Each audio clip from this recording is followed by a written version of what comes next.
I've been racing Hyperland for about 4 years now, enough to make setups that have features like theme switchers right here and wallpaper switchers right over here, along with overviews like this one and much, much more.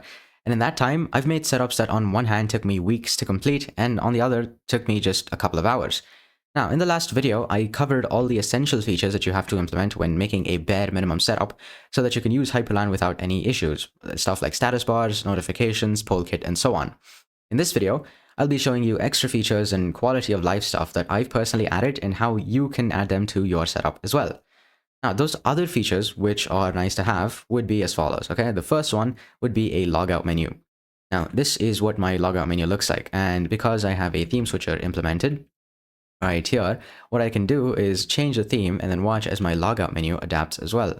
This is the Everforest theme, and as you can see, the animation looks pretty sweet as well.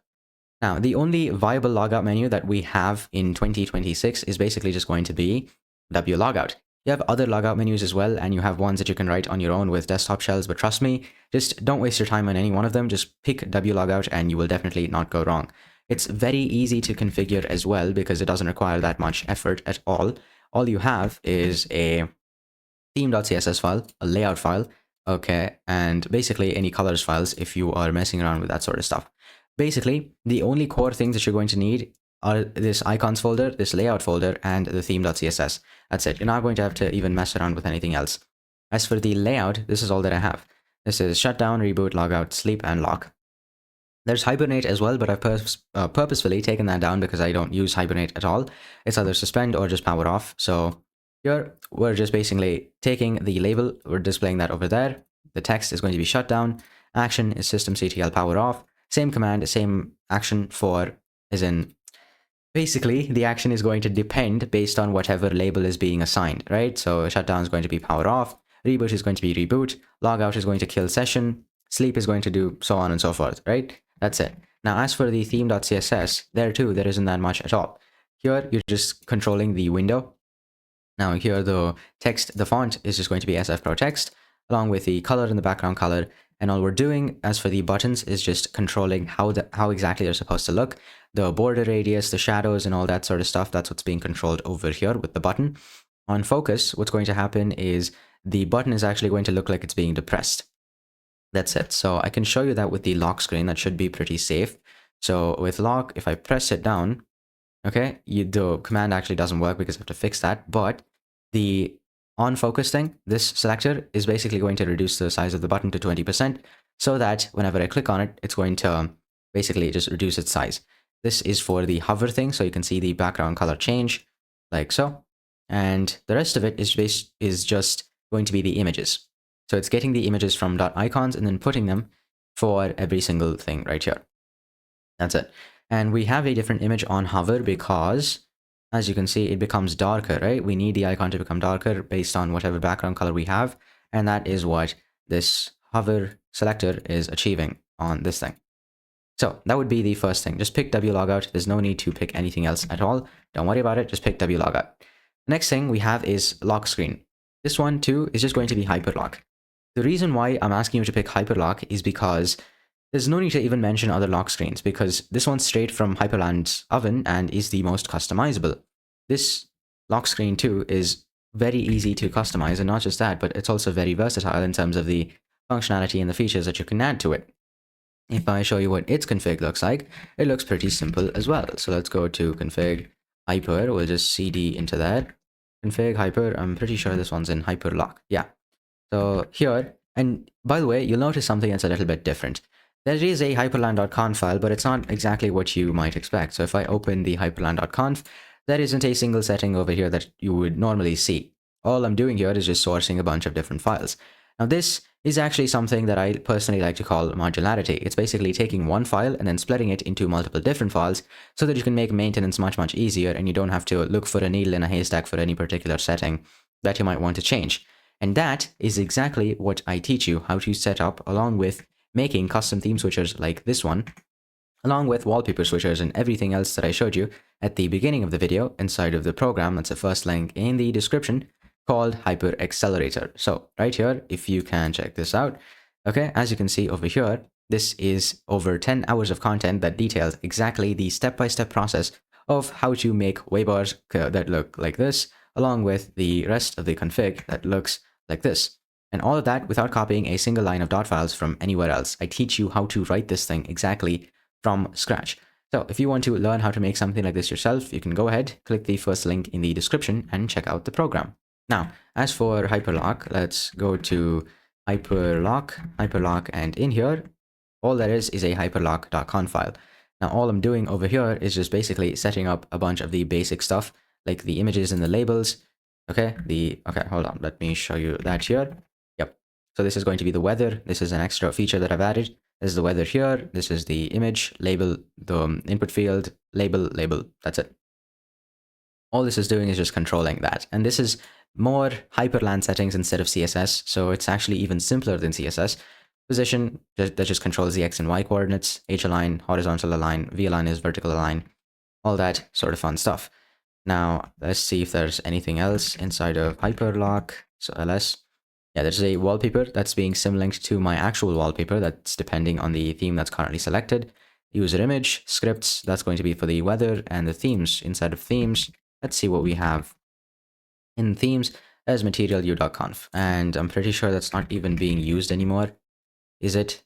Nope. It literally is not even being used anymore. So, yeah, Hyperlock, all in all, is very easy and simple to configure as well. The next thing you're going to want to implement is an overview, okay? Now, for the overview, there's only one thing that you can use to get it working properly, and that is a plugin from Hyperland plugins called HyperExpo.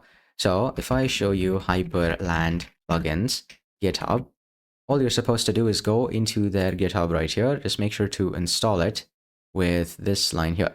Make sure you have HyperPM by default. So just HyperPM update, add this repo, and then enable the desired plugin with HyperPM enable HyperExpo.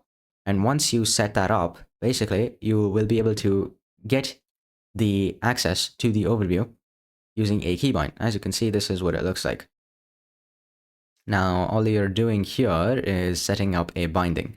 So in my case, it's going to be my mod key and Q, which allows me to access this overview. Hyperexpo::expo and toggle. There's a couple of different options that you can use here. You can toggle, right? Where is that? Expo or something else.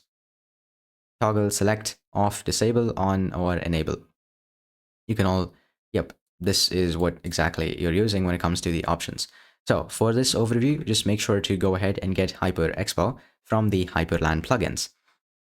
Okay, then the next thing we're going to talk about is going to be different layouts.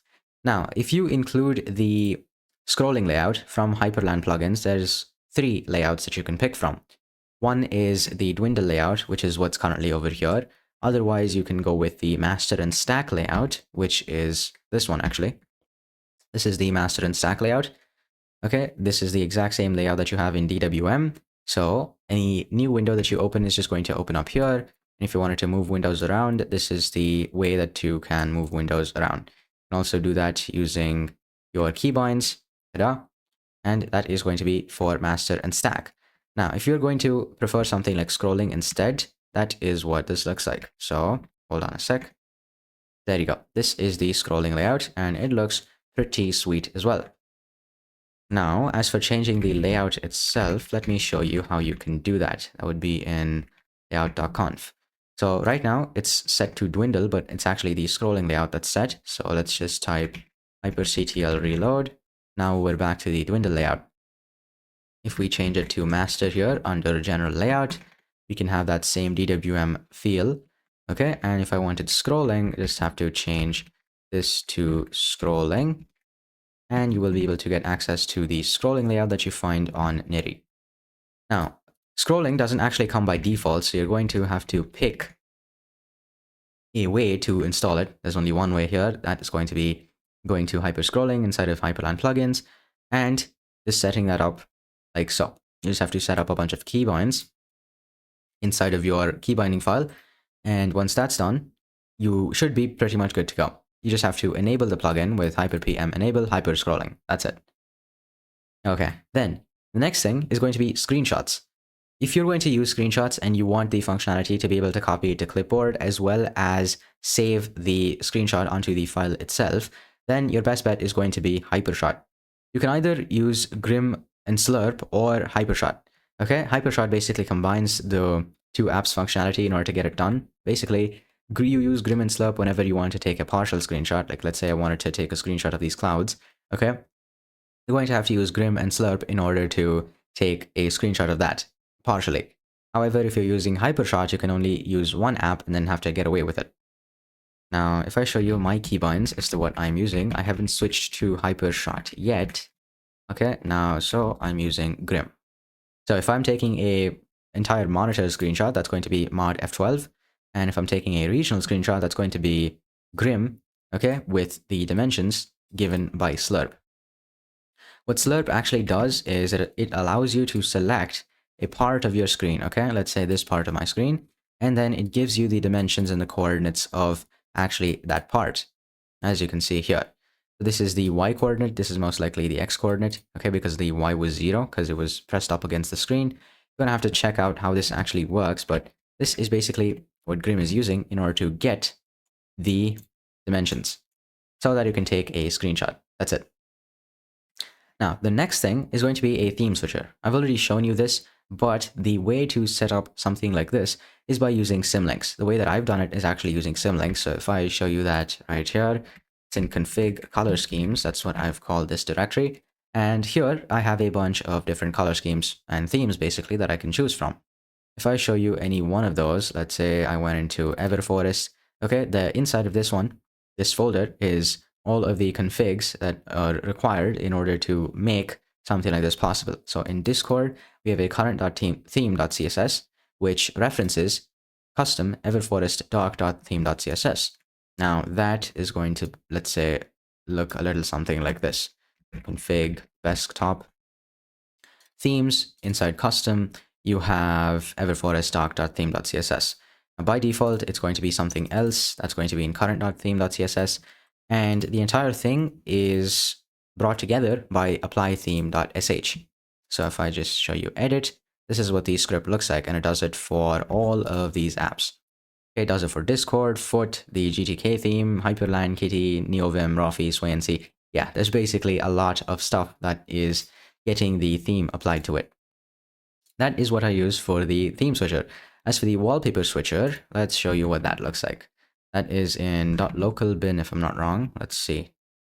ls.local bin.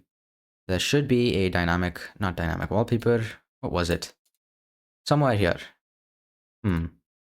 Let's see. Config, hyper, module spines. Let's check the wallpaper. Okay, so it's just basically executing this script. It's in config color schemes as well. So config color schemes, wallpaper selector, this thing right here. So this is the script that's actually making this wallpaper selector possible. And if I wanted to change, it's using swww.img in order to get this, as well as change the wallpaper with this transition. And if you want to learn how to write scripts like these yourself so that you can make cool stuff like theme switchers, wallpaper switchers, and so on and so forth, you can go ahead, click the first link in the description and check out the program. That is exactly where Hyper Accelerator shines with the theme switchers module right here. This is the part where I teach you how exactly you're going to implement this all on your own, writing every single line of code by hand. So if you want to learn how to make something like this, you can of course click the first link and check out the program. The last thing is going to be clipboard history, okay? Now for clipboard history, I use Cliphist, and honestly, that's the one that I can personally vouch for. You'll have to try out the other ones on your own and see if you like them any better. Now, as for actually showing you the clipboard history, that is done by this thing over here. Now, as for actually showing you the clipboard history, I'm using Rafi in order to show the clipboard. Let's say I type something like hello world, and then I copy it, Control-Shift-C. I open the Rafi menu. As you can see, this is what's currently selected. How actually to make this work? Well, you just need Cliphist and Rafi in order to make it work. Pretty simple. You don't need much else. So let's show you the keybinds for that. Not the keybinds, but yeah, actually the keybinds. So let's look for Cliphist. And this is what's actually making the clipboard history command work. So cliphist list, you're basically taking the output of this command, cliphist list, okay, 2498 hello world. And all we're doing over here is basically displaying two columns, in display columns 2 in D menu mode, so that you get something that looks like this. Search clipboard, that's going to be the prompt. Theme is going to be minimal.rossi, which is the same theme that I use in pretty much all of these menus. You pass that to cliphist decode. Okay, if we pass that to cliphist decode, we get hello world. So this is basically translating it into a string, which is perfect. Then we're just taking and passing that to WL copy. That's it. So let's say I type something like hello to world, and I copy this. Now, if I run cliphist list and cliphist decode, I get hello to world. Now, let's say I do cliphist list. This is what's actually being displayed. And so that is what's going on with this single keybind. That's it. And that would be it for this video as well. If you want to learn how to make custom theme switchers like this one, along with a overview and literally everything else that I showed you, all on your own, you can go ahead, click the first link in the description and check out the program. If you liked the video, hit like. If you loved it and want to see more like this in your feed, hit subscribe, and I will see you next time. Stay rising. Mwah.